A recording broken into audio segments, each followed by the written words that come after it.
Hello, it's Amy, and I'm back again with the Journal of Emily Shore.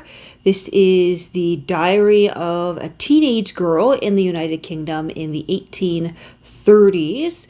If you're new to this series of videos, you can find the complete playlist on my channel page. So today we are on page 267 in the year 1838, beginning with the entry for the 26th of July. We passed a very merry evening. Mr. Howard was much amused in looking over the old pencil likenesses of the old pupils, which I used to take when a child, and the conversations in which he and others figured. I made Mr. Howard read aloud, for the edification and very great amusement of the company, Arabella's imitation of Wordsworth. We hear that Mr. Howard wrote to Mr. Stanley that the happiest part of his life was spent at Brooke House. July 27th, Friday. Mr. Howard, I am sorry to say, leaves us tomorrow to stay 2 days at, and then we have a blank, so at some location.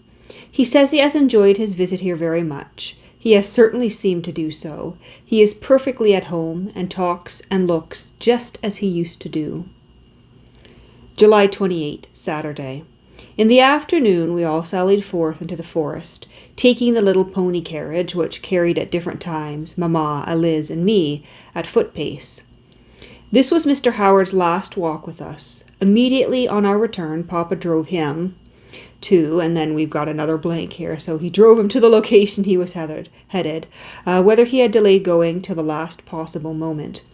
And so ends one of the pleasantest weeks, except to me, that we have ever had. The three friends, who are the very dearest, we have all in the house together, a circumstance which never happened to us before. July 29, Sunday.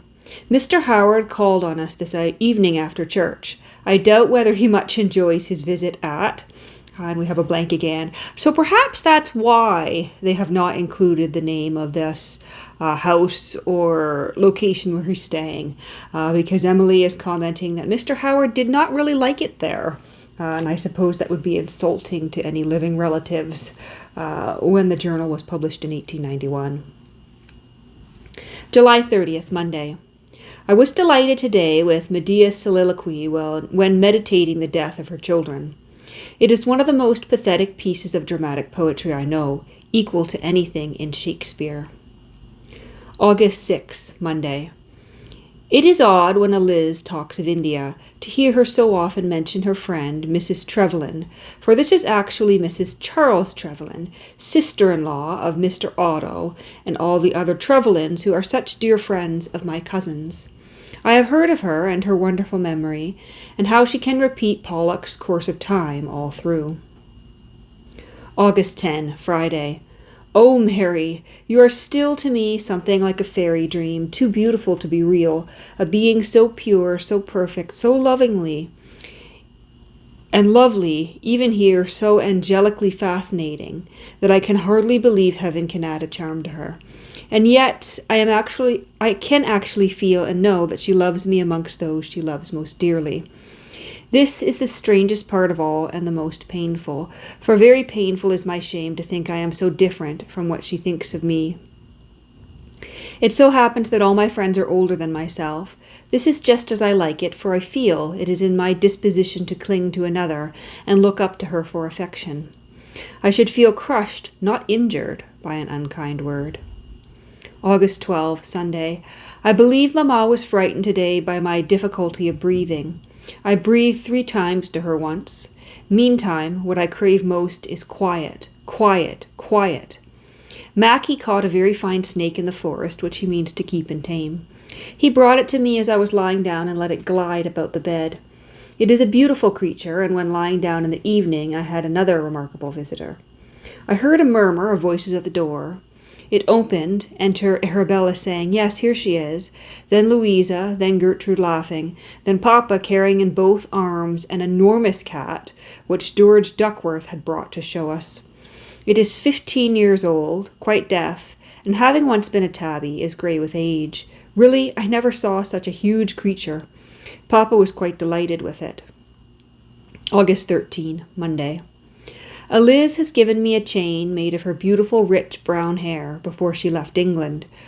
I have generally worn a pretty little chain of bought hair, and when people have asked me whose hair is that, I have been mortified at being obliged to answer nobody's.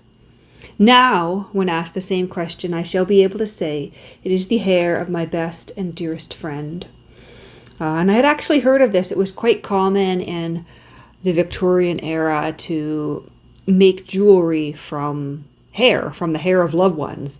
I had never heard of buying, a stranger's hair for jewelry, but I had known about this hair jewelry. And the person, didn't necessarily have to be dead. It would just be a loved one. And I think the only thing that sort of transferred into the 20th century was the idea of, taking a lock of a loved one's hair.